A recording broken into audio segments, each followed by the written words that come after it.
चल जाओ बे।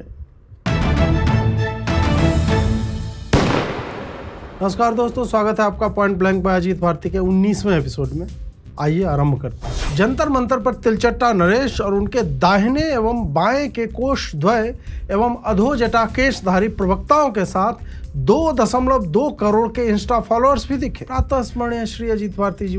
ये तो करोड़ नहीं लगते, सॉरी लाखों तिलचट्टों की भीड़, सॉरी हजारों तिलचट्टों की भीड़। फिर से सॉरी बुलवाया क्या, सैकड़ों तिलचट्टे आए थे। और इस भीड़ में एलजी फ्लैटरोन उज्जवल, अपना स्वयं का कॉन्स्टिट्यूशन लिए घूमने वाला युवा, उपराष्ट्रपति का नाम ना जानने वाला पीसीएस अभ्यर्थी, गर्लफ्रेंड के सम्मान में आया नल्ला नवयुवक, मेरी बेटी को सब पता है वाली चाची जी, पाइथन लैंग्वेज के सिंटैक्स एरर की 3 लाइन से ईवीएम हैक करने वाला जवान, मीशो से डिलीवर हुए बहुत बड़े महापुरुष जिनका नाम लेने पे जेल हो सकती है, उमर खालिद से रेप की आशा रखने वाले चाचा जी, कॉकरोच की स्पेलिंग ना बता सकने वाले शिक्षित लोग, अमित प्रधान का इस्तीफा मांगने वाले जागरूक नर, 9 बजे तक फॉलो ना करने वाले पर 11 बजे तक सपोर्टर बनकर 24 टी शर्ट बेच लेने वाला स्टार्टअप युवा, कॉकरोच के मास्क बेचता आपदा में अवसर देखने वाला युवा, और उसके अलावा पढ़ाई ना कर पाने और फेल हो जाने का दोष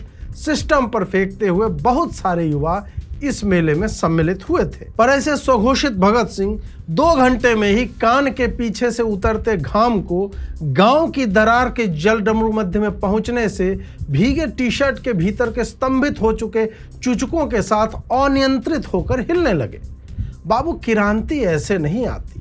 तहलपेश अभिजीत का सारा फिल्टरिया गोरापन और out of the bed look के साथ गालों के सक्शन से उत्पन्न फ्लैब फ्री चेहरे का डिजिटल नूर, इस ऊष्मा ने ऐसे हर लिया मानो नया नवेला बंदर पहली बार एस्फाल्ट की सड़क पर नितंबों का स्पर्श कराकर पछता रहा। दीपके को किसी तरह कार तक लाया गया और पीछे से चाबी कहाँ है, गप में डालियो चाबी मादर, ये वाला मीम रिक्रिएट हो रहा था। आगे बिठाओ, एसी चलाओ। मिथिला में इतना प्रेम केवल जमाई जी को मिलता है।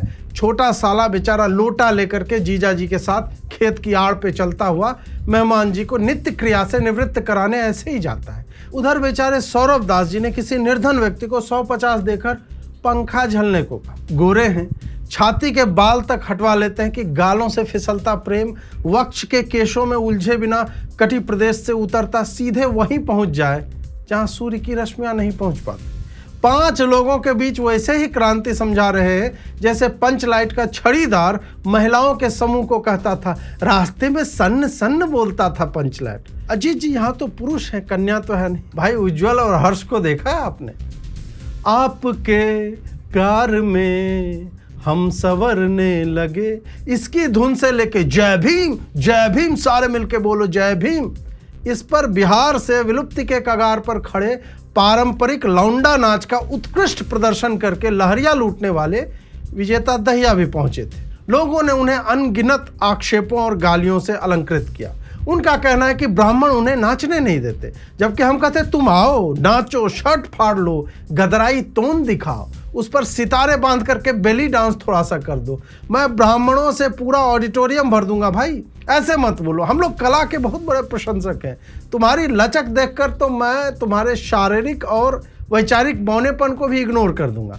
आ जा एक बार, तुम्हें जब तक है जान जाने जहां मैं नाचूंगा, बोतल फोड़ फोड़ के नचवाऊंगा। आ तो सही एक बार। का इन तिलचट्टों के चक्कर में फंसा है भाई। मैंने जब इनकी भीड़ पर वहीं से आए ग्राउंड रिपोर्ट के आधार पर बताया कि यहाँ 1/3 तिलचट्टे, 1/3 पुलिस और 1/3 कौतूहल देखने वाले लोग थे, तो एक मूत्रपान करने वाले पेज को लगा कि वो भी कटाक्ष कर सकता है। बेचारे ने मेरे वीडियो की काट में वीडियो डाला और उसमें पहली ही क्लिप में एक बंदा यह कह रहा है कि हालांकि यहाँ पुलिस वाले पुलिस भी वैसे बहुत ज्यादा है, पर वो सब छोड़ो, आरफा जी को भी झुठला दोगे क्या? और तुम्हारी सेल्फी में जो भीड़ है उसमें बैठने वालों के बाद मीडिया वाले दिख रहे हैं और उसके पीछे के नरमुंडों का समूह इसलिए बड़ा दिख रहा है क्योंकि वो शॉट तिरछा लिया गया है। ग्राउंड के जितने रिपोर्टर्स ने दिखाया कोई समानता नहीं है इसमें, कोई डेंसिटी वहाँ नहीं है क्राउड की। खैर ये बताओ, जिस धर्मेंद्र प्रधान का त्यागपत्र मांगते हुए तुम आज आए हो वो तो लगभग 5 महीने से मेरे जैसे लोग मांग ही रहे थे। तब तो तुम कहीं दिखे नहीं। जब एसएससी, नीट, सीबीएसई हुआ तब भी तुम्हारे टाइमलाइन पर ऐसा कुछ कैंपेन टाइप का नहीं दिखा कि तुम लगे हुए थे इसमें। फिर अचानक से क्रेडिट खोरी की वेश्यावृत्ति क्यों? तुम उसका त्यागपत्र मांग रहे हो क्योंकि उसमें वो गुण नहीं है, क्वालिटी नहीं है। फिर तुम ये बताओ कि तुम्हारे तथाकथित ट्रेलर आंदोलन में जो लोग आए थे, रूम टेम्परेचर आईक्यू वाले क्यों थे वो, जिन्हें पाइथन, सर्फ और प्रोग्रामिंग लैंग्वेज का अंतर ना पता हो, जो कोडिंग का एकमात्र शब्द जानता है पर ऐसे फ्लॉन्ट करता है जैसे सामने वाले पत्रकार को कितना ही पता होगा कि सिंटैक्स की टंकी और सिंटैक्स एरर में क्या अंतर है। सिंटैक्स एरर का कोई कोड नहीं होता, वह एरर तब आता है जब तुम्हारे कोड में समस्या हो। नाम में ही एरर है लूडो श्रेष्ठ। ऐसी सड़ी गुणवत्ता के मूर्ख लौंडे किस मुंह से दूसरों का इस्तीफा मांग रहे? हम मांगे तो समझ में भी आता है, तुम साले बॉस्टन ऑस्ट्रेलिया में खुद पढ़ रहे हो और तुम्हें समस्या मंत्रियों के बच्चों के विदेश में पढ़ने से है। तुम्हारा वीज़ा एक्सपायर हो गया, नौकरी मिलेगी नहीं, ट्रंप ने वीज़ा बढ़ाने पे नए नियम बना दिए हैं और तुम ये बता रहे हो कि तुम क्रांति करने विदेश से देश वापस लौट रहा हूं। एक से एक रहे इस बार तो। एक ने कहा कि मोदी को अल्टीमेटम दिया, 120 घंटे हैं, सोच ले कि देश छोड़कर भागना है या कोई और प्लान है। दीपके समेत कई ने कहा कि शुक्रवार 5 जून तक हटा ले प्रधान को वरना हम आंदोलन करेंगे। अब रविवार को बताया कि 7 दिन दे रहे हैं, हटा लो वरना और आंदोलन करेंगे। अगले रविवार को पता नहीं 7 दिन और देगा ट्रंप की तरह या कोई और योजना होगी कि आंदोलन कर दूंगा, हटा दो।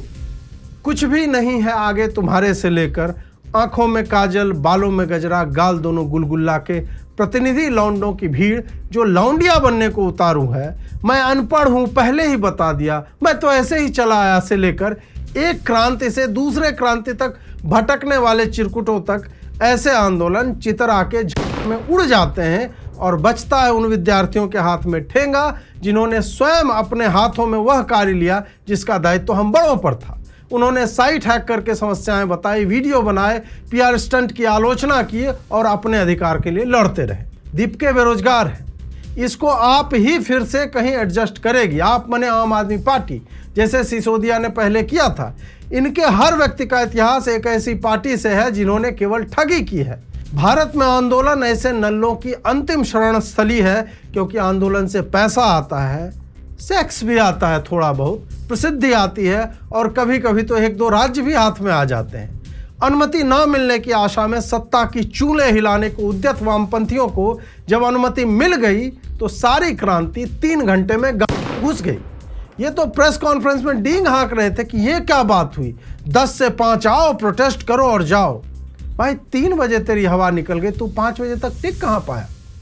आनंद हो रहा है तो सब्सक्राइब कीजिए, बिलियन तक पहुंचा दीजिए कैसे भी कर। भाजपा नेत्री सुश्री स्वाति मालीवाल जी ने हाल ही में लंबा ट्वीट करते हुए शिक्षा व्यवस्था में भाजपा के द्वारा लिए गए निर्णयों की सराहना करते हुए दिग्विजय सिंह को लताड़ते हुए अंत में लिखा, माननीय प्रधानमंत्री @नरेंद्र मोदी जी छात्रों के हित में मजबूती से खड़े हैं। पहले तो स्वाति जी आपने तेजस्वी, यशस्वी, मनस्वी इन सारे शब्दों का प्रयोग नहीं किया तो पीएमओ वाले आपके लिए नंबर 5 में से 1.5 ही दे पाएंगे। और कहाँ खड़े दिखे आपको पीएम? हमने तो एक शब्द नहीं सुना पीएम के मुंह से। छात्रों के नाम परीक्षा पर चर्चा करने वाले मोदी जी खड़े तो हैं पर वो बच्चों के गिरते शवों को एक उचित संख्या तक पहुंचने की गिनती करते हो। हर घंटे एक बच्चा जिस देश में आत्महत्या करता हो, उस पीएम को यदि यह अंदेशा नहीं था कि नीट पेपर लीक और सीबीएसई के कारण बच्चों के मानसिक स्वास्थ्य पर क्या असर पड़ेगा, तो उस पीएम द्वारा परीक्षा पर चर्चा करना ढोंग लगने लगता है। फिर लगता है क्या हम इतनी छोटी छोटी बातों के लिए हनुमान जी के अवतार श्री नरेंद्र कल्की जी को कमजोर कर दें? बच्चे मरेंगे तो वो आगे बच्चे पैदा ही नहीं कर पाएंगे, देश हित हो गया ना। फिर वो परीक्षा में नहीं बैठेंगे, फिर कम लोगों को पेपर लीक से समस्या होगी और फिर सरकार अनावश्यक दबाव से मुक्त होकर रुपया, तेल, महंगाई, सोना, हाइड्रेशन जैसे अत्यावश्यक मुद्दों पर फोकस कर पाएगी। बच्चों का क्या है, फोटो खिंचाने के लिए, रैलियों के लिए, एयरपोर्ट इनॉग्रेशन के लिए जब कहेंगे कोई ना कोई भेज ही देगा। ये मानसिक स्वास्थ्य क्या होता है जी, ये सब विदेशियों के चौंचला है जी। वैसे नड्डा जी ने एक अभिनेत्री को मानसिक स्वास्थ्य का ब्रांड एम्बेसडर बनाया था, उनका भी कोई पोस्ट नहीं दिखा। लेकिन ऐसा नहीं है कि मोदी जी ने कोई हिंट नहीं दिया। उधर बच्चे हैक कर रहे थे और मोदी जी ने पोस्ट कर दिया कि इंडिया का डिजिटल इंफ्रास्ट्रक्चर गति प्राप्त कर रहा है। गति तो प्राप्त कर रहा है, लेकिन उसे वीर गति या दुर्गति कहते हैं मोदी जी। मैंने पिछले किसी एपिसोड में कहा था ना कि मोदी जी से डिजिटल इंडिया की उपलब्धि बता सकते हैं। लगता है हमारा एपिसोड देख रहे हैं आजकल। इनके IIT मान रहे हैं कि उनकी साइट में इशू है, जो 12वीं के बच्चे बता रहे हैं, पर आपने घबराना नहीं है। CBSE को IIT मद्रास हैंडल कर रहा है, रुड़की नहीं। और हैंडल क्या किया कि कोएम्ट वालों से पोर्टल और सर्वर लेकर अपने पे शिफ्ट कर लिया। मेरा प्रश्न ये है कि जब तुम्हारे पास सर्वर और पोर्टल था ही, तो कोएम्ट वाले को पैसे किस बात के दे रहे थे? इतने सब के बाद भी PM की छवि को कोई क्षति नहीं पहुंचेगी, क्योंकि भयंकर आर्थिक सुनामी अब आ रही है। जनता के प्रेशर को ये सप्रेस करने की कोशिश करें, इमरजेंसी जैसी चीज कर दें। हो सकता है, मेरे अंदाजे से, मेरा असेसमेंट है, 1 साल के अंदर मोदी जी प्राइम मिनिस्टर नहीं होंगे। राहुल गांधी को लगता है कि मोदी खुद त्याग पत्र दे देंगे, इमरजेंसी लगा देंगे। भाई, जिस व्यक्ति की टीम हर शुक्रवार को यह देखती है कि मोदी जी अगले सोमवार तक कौन सा रिकॉर्ड तोड़ रहे हैं, उन्होंने कितना ऑक्सीजन दे के रोमकूपों से वातावरण को वापस कर दिया, सबसे लंबे समय तक CM PM, सबसे लंबे समय तक ऐसा करने वाले, सबसे लंबे समय तक वैसा करने वाले कब हो रहे हैं, उस व्यक्ति को देखकर किसी को लगे कि वो 75 साल में केदारनाथ चले जाएंगे और 2027 में त्यागपत्र दे देंगे, तो आप निपट मूर्ख हैं। वैसे 10 जून को मोदी जी देश के सबसे लंबे समय तक बने रहने वाले इलेक्टेड PM हो जाएंगे। 12 जून को मोदी जी सबसे अधिक नीली बंडी पहनने वाले PM हो जाएंगे। 17 जुलाई को मोदी जी सबसे अधिक मशरूम खाने वाले नेता हो जाएंगे। और आज की तारीख में मोदी जी बच्चों के विषय पर सबसे अधिक दिन चुप रहने वाले PM बन चुके हैं, जो बच्चों के भविष्य की चिंता केवल मार्च में करते हैं। और उसका भी रिकॉर्ड है उनका, कितने बार उन्होंने मार्च में चिंता की है। एक और ये चुप्पी है और दूसरी ओर गडकरी है, जिनका बोलना बंद नहीं होता। इनका मंत्रालय परिवहन का है, लेकिन मंत्री जी की एक आंख पेट्रोलियम पे लगी रहती है। इथेनॉल से भारत के करोड़ों पेट्रोल इंजन की गन मारने के बाद अब उनकी निगाह डीजल टंकी के छेद पर। अजीत जी, आप अश्लील हुए बिना भी ये बात कह सकते थे। माननीय मंत्री भाई, जो व्यक्ति इतनी निर्लज्जता से झूठ बोलता है, उसके लिए व्यंग्य भी उसी निर्लज्जता से किया जाना चाहिए। पहले इन्होंने E20 मैंडेटरी किया, बिना यह देखे कि देश में कितनी गाड़ियां एक्चुअल में E20 कंप्लायंट हैं। कोई आंदोलन नहीं हुआ। थोड़ा बहुत हमारे जैसे लोगों ने लिख करके बोला तो हमें बांग्लादेशी ट्रोल, लॉबी के लोग और पता नहीं क्या क्या कह के मामला हटा दिया। PR मैनेजमेंट तो बढ़िया है भाजपा वालों का। अब डीजल में एथेनॉल नहीं मिला सकते तो आइसोब्यूटेनॉल मिला देंगे। जरूरत और एफिशिएंसी गई चामुदाने। मेरी सनक पूरी होनी चाहिए। मैं हाइड्रोजन की कार चलता हूँ, सब चलो हाइड्रोजन की कार से। किसी ने पूछा कि पहले की कार बेचकर E20 वाली ली थी, अब तुम ये E85 ले आए हो। कुछ दिन पहले 100% इथेनॉल बता रहे थे।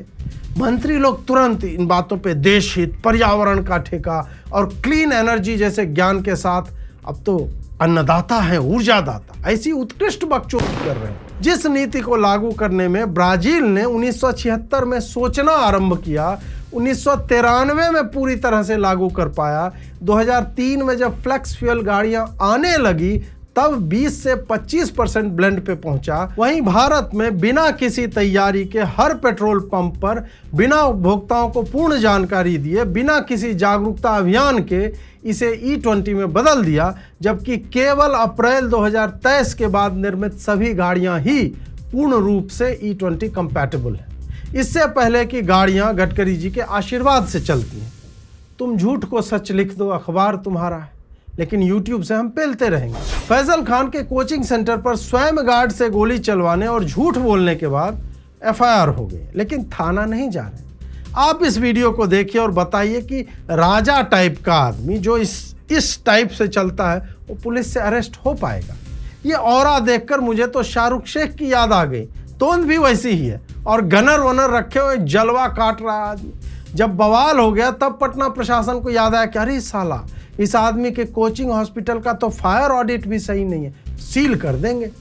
खान भी पूरा फैजल वाली फील ले रहा है, कोचिंग का, पथराव का, पुलिस का, गार्ड का, सबका बदला लेगा रे तेरा फैजल। लाओ तो रे थोड़ा सा ग्रीन वाला बोर्ड, कोचिंग बंद करा दोगे, तुम ही ने दिया था, फिर से बना लेंगे। सही बात है, काहे नहीं बना लेंगे, नाम में ही सर है। 200 रुपया में कोर्स करा देते हैं, गरीबों के मसीहा है। ये देखिए आप लोग मनीष कश्यप की रिपोर्ट। रिकॉर्डिंग क्लास है, आज से 5 साल पहले रिकॉर्ड हुआ है और उसी को 200 रुपया में बेचते हैं जिसका कीमत 10 रुपया भी नहीं होना चाहिए। उधर ये सब चल रहा था और इधर अंजना जी ने फैजल पर मानहानि का दावा ठोक दिया। पैसे की गर्मी और जिह्वा के फिसलने में समानुपाती संबंध होता है। इनको लगा कुछ भी बोल दें क्या हो जाएगा, सामने 2000 बच्चे बैठे हैं, ताली सीटी चल जाएगा कि सर ने एकदम से गर्दा उड़ा दिया। अब भोगिए। धीमान चकमा जी जैसे आईएएस अधिकारियों के ही कारण यूपीएससी का ऐसा क्रेज बना हुआ है। भारत के आईएएस अधिकारी सरकारी नौकरी के अश्वत्थामा होते हैं। सरकार इनके माथे की मणि निकालना चाहती है, पर पता नहीं क्या जलवा है कि 45 लाख कैश के साथ पकड़े जाने पर और 10 लाख की घूस लेते हुए धरे जाने के बाद भी महोदय को लेटेस्ट न्यूज में रेवेन्यू डिप्टी सचिव बना दिया गया। हाल ही में एक महिला अधिकारी को 18 वर्षों की जांच के बाद हटाया गया। पर देखिए, धीमान जी के साथ सरकार यदि ऐसा नहीं करती तो सरकार में हमारी आस्था समाप्त हो जाती। ये एक सहायक अभियंता है, बैकुंठ नाथ बेहरा जी, पद असिस्टेंट एग्जीक्यूटिव इंजीनियर का, भुवनेश्वर ओडिशा में काम करते हैं। ज्वाइन किया 1999 में, जूनियर इंजीनियर, 6000 रुपया महीना सैलरी। 27 वर्षों के परिश्रम के बाद भी भाई ने केवल 2 करोड़ नगद, 5 मल्टी स्टोरी बिल्डिंग, 13 प्लॉट जमा किया। टीओआई की रिपोर्ट में 341 ग्राम गोल्ड देखा तो फिर मुझे तसल्ली हुई कि भाई ने पोर्टफोलियो डाइवर्स बना रखा है। इन्हीं चिरकुटों के कारण बिहार में दहेज बढ़ता जा रहा है। धीमान जी जैसे लोग घूस लेना नहीं चाहते, लेकिन जब बैकुंठनाथ जी सहायक अभियंता होकर के ये करते हैं और कोई ऐसा 100 करोड़ की प्रॉपर्टी बना लेता है तो एक आईएएस करेगा भी क्या। पर अजीत जी, मोदी जी ने कहा था न खाऊंगा न खाने दूंगा, उसका अरे वो तो नॉनवेज के बारे में बोल रहे थे, वरना मोदी जी तो महान राजनीति विज्ञानी सैमुअल हंटिंगटन की बात में विश्वास रखते हैं कि भ्रष्टाचार तो इकोनॉमी के लिए लुब्रिकेंट है। दिल्ली के होटल में आग लगने के बाद हमें बताया गया कि इस होटल को आपके समय में लाइसेंस दिया गया था, आम आदमी पार्टी। दिल्ली के नेहरू आम आदमी पार्टी वाले अब हो गए, जैसे कि एमसीडी या पुलिस वाले तो उस होटल में कभी जाते ही नहीं होंगे कि भाई अवैध कार्य होगा, सारी कमाई खुद ही खा लोगे। 21 लोग मर गए तो पता चला अरे यहाँ साला होटल चला रहे तो वो भी अवैध, इतने का तो लाइसेंस भी नहीं था, केजरीवाल ने लाइसेंस दिया था। फिर नोएडा के एक बिल्डिंग में आग लग गई। अब ये तो कोई स्लम भी नहीं है कि कह दें किरासन तेल के चूल्हे से आग लग गई। पर चलिए, आग लगते ही दमकल की गाड़ियां आई और पूरी सीढ़ी, पाइप, फव्वारा सब निकाल लिया। लेकिन 6ठे फ्लोर के बाद गुरुत्वाकर्षण ने अपना कार्य आरंभ कर दिया। अजीत जी, गुरुकर्षण क्या बोला? ग्रेविटी के कारण जल वापस गिरने लगा। तो अजीत जी, दमकल के पास इतनी लंबी सीढ़ी नहीं होती तो ऐसे बिल्डिंग अलाउ कैसे कर देते हैं बनाने? अरे बिल्डिंग बनवाने के समय थोड़ा पता होगा कि लोग आग लगाकर सरकार को नीचा दिखाने लगेंगे। मैं तो कहता हूं अजीत अंजुम जी को कैमरे के साथ बुलाना चाहिए था, वो बुझा देते हैं तुरंत आग। अजीत जी की भी सोसाइटी यूपी के गाजियाबाद में ही है और ये भी यूपी के नोएडा में। 2 महीने में 2 आग लगी, दमकल की औकात से बाहर चला गया और सरकार शायद इस पर विचार कर रही होगी कि यदि नीचे के 6 फ्लोर बुलडोजर से गिरा दिया जाए तो हाइट सही हो जाएगी और दमकल की पाइप पहुंच जाएगी। वैसे दमकल वाले को किसी हकीम से दिखाना चाहिए पाइप को पिचकारी क्यों मारता है वो भी रुक रुक के। पौधों की सिंचाई का काम तो दूसरे विभाग का है। अश्विनी जी वाला ड्रोन अगर मिल जाता ना तो शायद कुछ हो जाता काम, पर शायद उनको कॉल गई थी, उन्होंने कहा कि कैमरा वाला ड्रोन तो हीट में काम नहीं करता ना। अजीत जी, जल वाला ड्रोन चाहिए था। अरे जल वाले ड्रोन का रील बनाने के लिए कैमरा वाला ड्रोन भी तो चाहिए, बात समझा करो यार। ताजा समाचार के अनुसार नोएडा फायर डिपार्टमेंट अपने फायर ट्रक के साथ हकीम एम जान के पास देखा गया। टीएमसी की टीएमसी होने के उपरांत ममता दीदी का ये हाल है कि उन्हें अपने ही घर के पास के मंदिर में कोई भाव नहीं दे रहा। इनके पूर्व मंत्री, विधायक, नेता हर दिन अंडे, टमाटर, चप्पल आदि से पीटे जा रहे हैं। एक नेता साड़ी के बंडल के बीच छुपता पाया गया। पता नहीं ये साड़ियाँ किसी डिजास्टर रिलीफ की हों।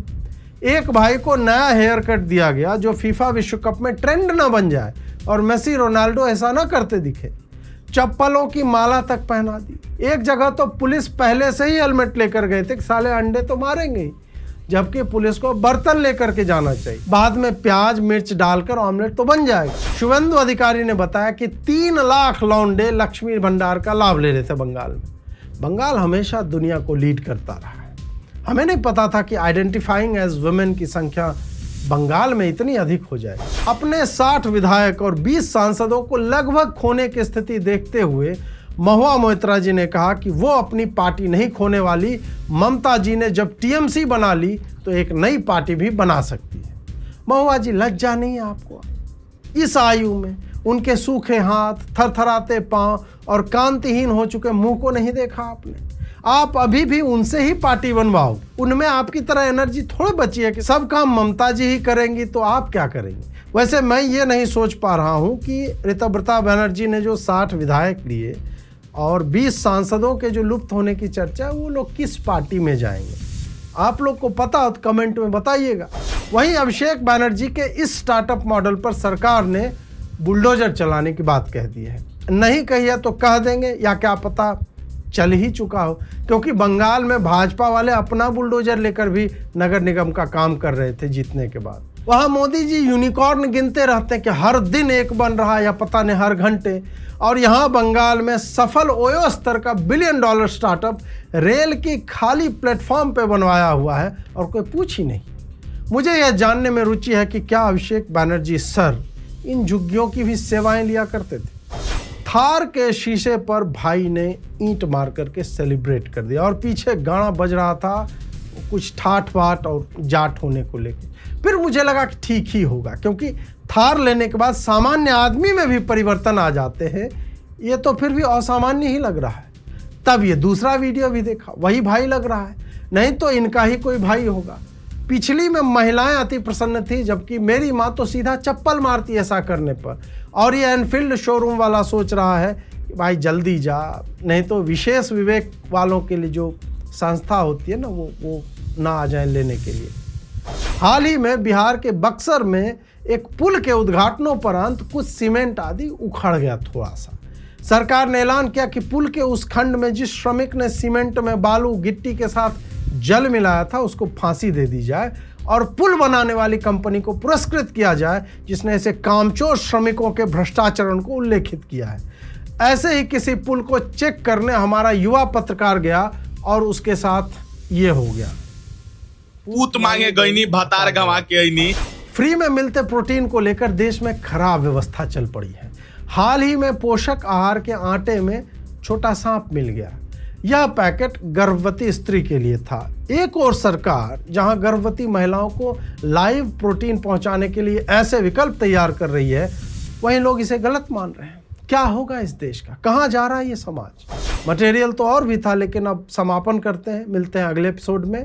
बाकी फिर से कह रहा हूं, बिलियन तक कैसे भी करके बिलियन तक पहुंचा दो यार।